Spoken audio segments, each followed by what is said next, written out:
ज्ञान बिना आत्मा नहीं, गावही वेद पुराण गुरुजी, गावही वेद पुराण।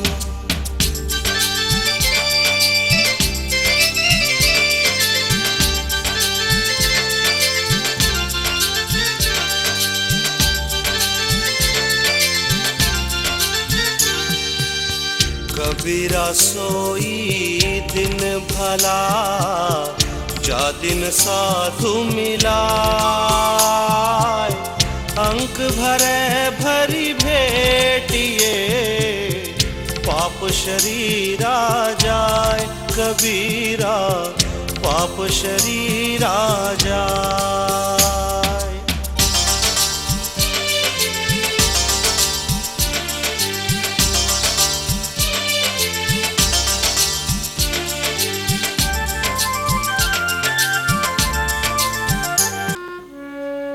अखण्डमण्डलाकारं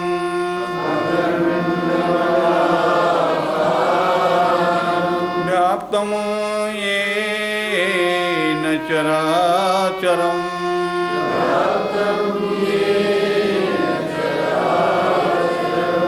तत्पदं दर्शितं येन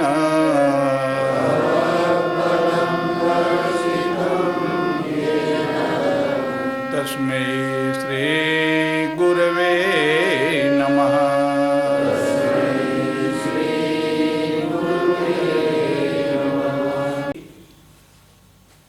चलिए, धन दौलत का बंटवारा हो गया।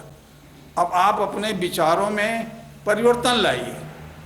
विचारों में परिवर्तन कैसे?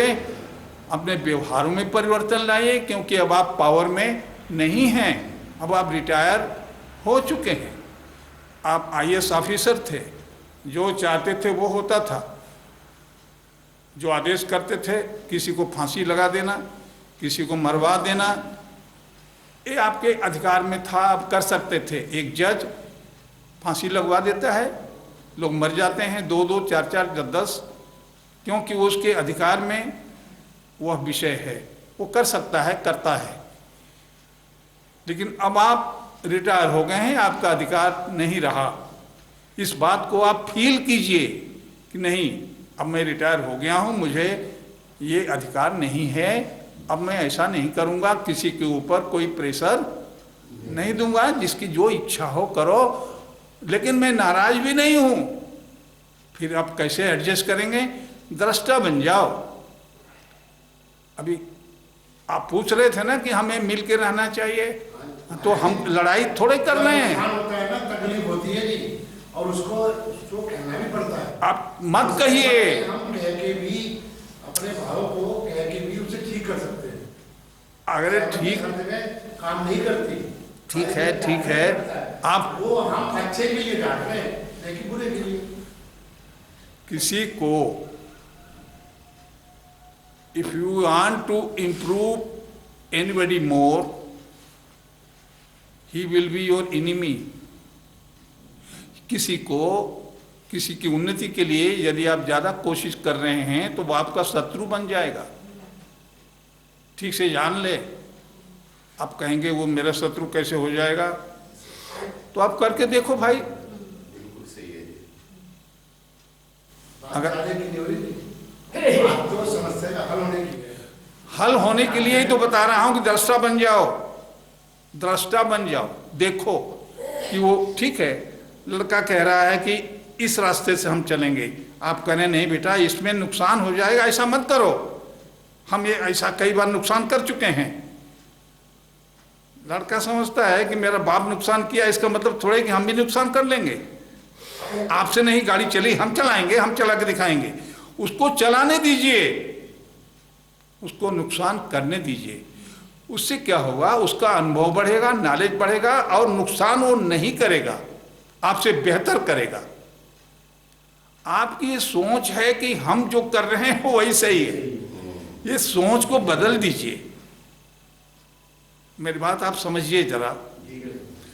यदि आप फिर भी उसी पर अटके हुए हैं, नहीं स्वामी जी गलत कह रहे हैं, लड़का ठीक नहीं कर रहा है, और मेरी संपत्ति को नाश करेगा, तब आप रोते रहेंगे जन्म भर, रोते रोते ही मर जाएंगे। क्यों? आप दूसरों को मौका नहीं दे रहे हैं ना सीखने का। आपका लड़का है, थोड़ा नुकसान करेगा, अनुभव प्राप्त करेगा, सीखेगा, वो आपसे अच्छा करेगा, ये मान के रहिए। अच्छा, अगर अच्छा करे आप बुरा करे, कल आप नहीं रहेंगे तब कौन देखेगा? करना तो उसी को है ना। इसलिए आप अपने जीवन रहते हुए ही उसे राजा बना दीजिए। ये हिंदू परंपरा है। महाराजा दशरथ राम को राज्य सौंप रहे थे अपने जीवित अवस्था में, न कि मरने के बाद। जीवित अवस्था में राज समझने का मतलब, समर्पण करने का मतलब पावर, सोच, विचार सब। हाँ, अगर लड़का उचित समझता है तो आपसे राय लेगा, अन्यथा उचित नहीं समझता तो आपसे राय भी नहीं लेगा, वो अपने से करेगा। और करना चाहिए, आपको मौका देना चाहिए, आपको दृष्टा भाव रखकर खुश रहना चाहिए। दृष्टा भाव जब आप बनाएंगे कि नहीं भाई मैं देख रहा हूं अच्छा है या बुरा है, दोनों ठीक है, होने दीजिए, तो आप ये परिवर्तन अपने सोच में लाइए। ठीक है, यहां तक। और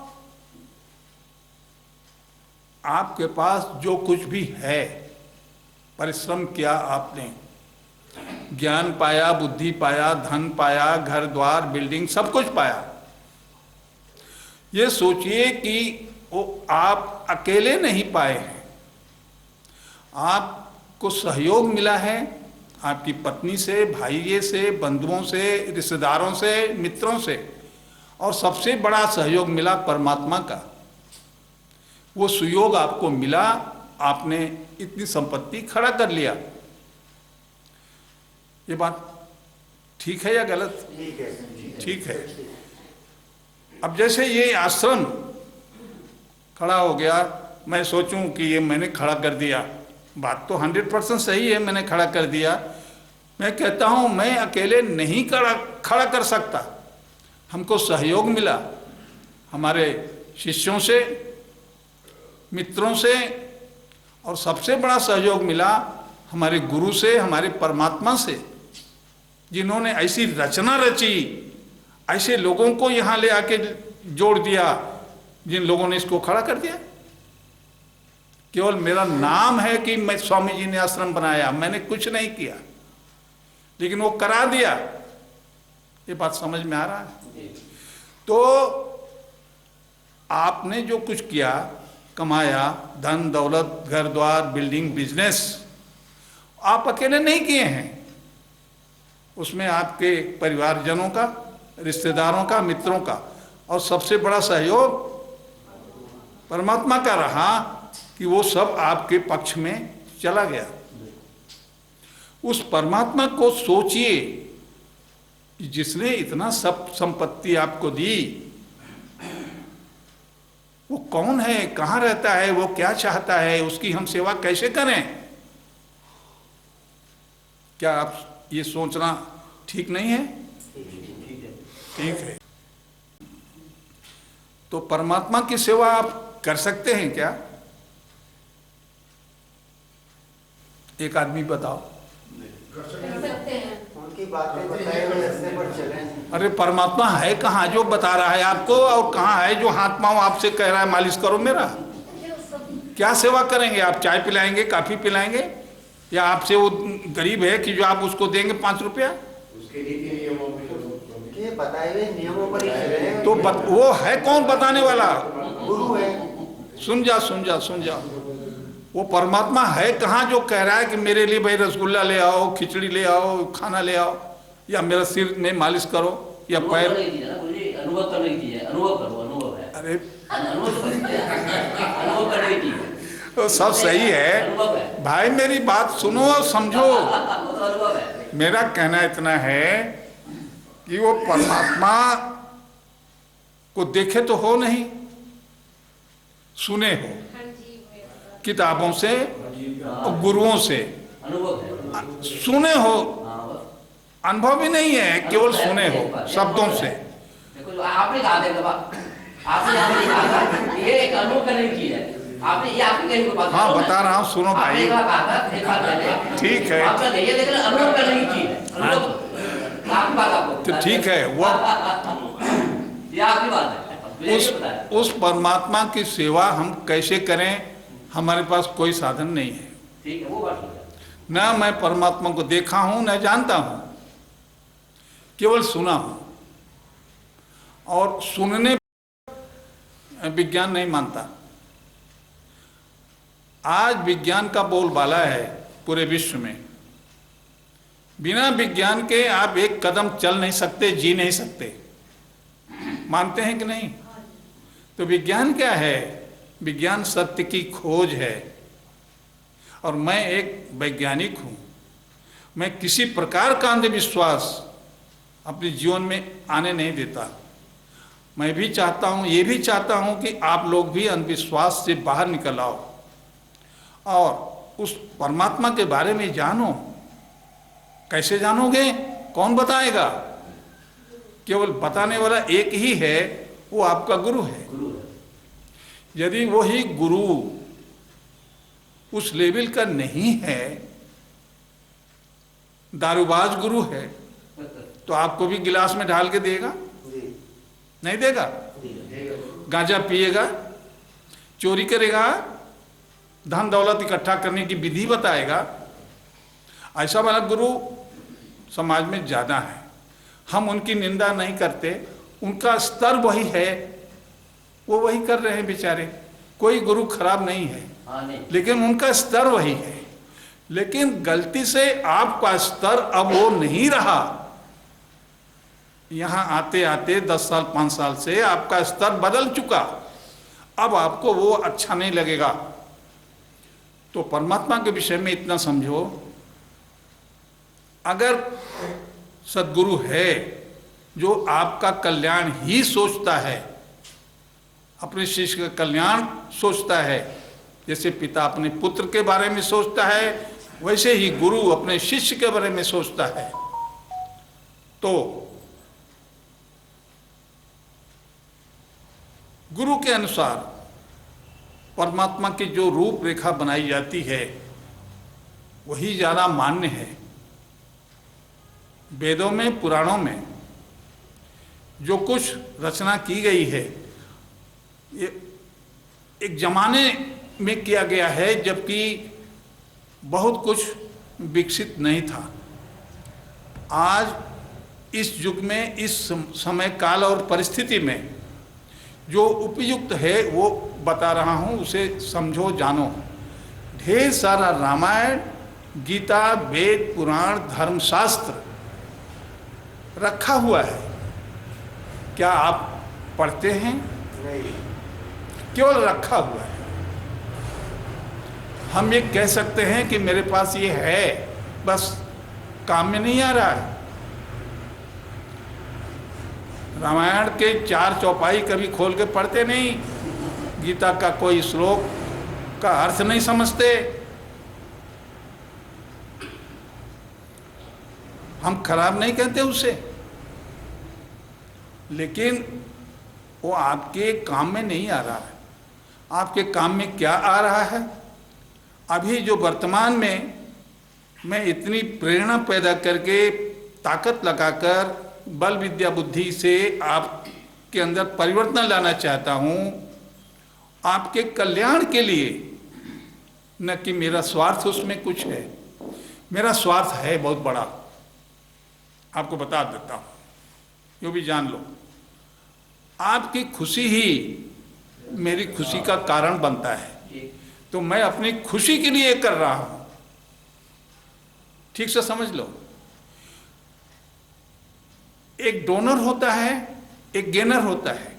एक दान देता है और दूसरा लेता है। दान देने वाले को खुशी लगता है या नहीं? लेने वाले को भी खुशी लगता है। जब ऐसे दो मिलते हैं तभी लेन देन होता है। हम जा रहे हैं शिव चौक के रोड पर, कई एक बार की ऐसी घटना घटी। लोग लेके आए प्रसाद, महाराज लीजिए। हमने कहा भैया क्षमा करना, और किसी को देखो, हमें नहीं चाहिए। अभी 1 हफ्ता 10 दिन की बात है, नई मंडी में मैं जा ही रहा था पैदल, एक सज्जन स्कूटर से रोके, उन्होंने कुछ रुपए निकाले, लीजिए स्वामी जी। बोले किस लिए भाई, किस लिए? उन्होंने, उनके मन में आया होगा कि शायद ये भिक्षा उक्षा मांगते हैं पेट भरने के लिए। हमने कहा क्षमा करो, हम भिक्षा नहीं लेते इस प्रकार से, मेरा आश्रम है, आप यहाँ आओ और विद्या ग्रहण करो। उनको समझाया कि मैं वो भिखारी नहीं हूँ जो सोच रहे हो तुम। हमारी ये कहानी कहने का अर्थ ये है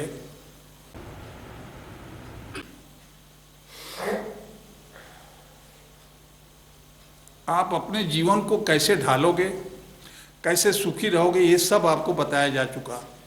आपका परमात्मा कहाँ है? किताबों में है, उसे आप पढ़ते नहीं हैं। आपका परमात्मा यदि सरल भाव में देखेंगे, मंदिर में बैठा है, तो वो मूर्ति के रूप से, पत्थर के रूप से हमें उसके प्रति बड़ी श्रद्धा है, लेकिन वो हमें कुछ दे नहीं सकता। फिर मिलेगा कहाँ परमात्मा? आप अपने गुरु के पास जाइए, वो जो आपको गाइडलाइन देता है, वो गाइडलाइन जो देगा उन्हीं किताबों से ही देगा, वो अपने अनुभव को ही देगा, अपनी तपस्या का फल देगा आपको। जो आदमी खुद तपस्या नहीं किया, कष्ट नहीं सहा, उसको अनुभव कहाँ से होगा? नहीं हो सकता। इसलिए गुरु के वाणी में कहीं अविश्वास मत करना, और विश्वास ही एक ऐसी चाबी है जिससे सारे रिश्ते चलते हैं। विश्वास टूटा, रिश्ता खत्म। इसलिए विश्वास बना के रखोगे, लाभ में रहोगे। आप लाभ हानि को ठीक समझते हो, सबसे ज़्यादा समझते हो। मुजफ्फरनगर अपनी लाभ हानि समझने में उस्ताद है। 5 रुपया भी कहीं माइनस हो रहा है तो लड़ाई कर लेगा, नौ। और जगह में ऐसा नहीं है। यहाँ 5 रुपए के लिए, 2 रुपए के लिए मारपीट हो जाए, क्यों? क्योंकि आपका स्वभाव बन गया है बनिया का। बनिया का मतलब व्यापार, व्यापार का मतलब लाभ। 5 रुपया आपका लाभ है तो आप मेरी बात सुनोगे। अगर 5 रुपया लाश में जा रहे हो, बिल्कुल नहीं सुनने को तैयार हो। ये वृत्ति है आपकी। तो आपकी वृत्ति के मुताबिक हम आपको लाभ की बात समझा दिए।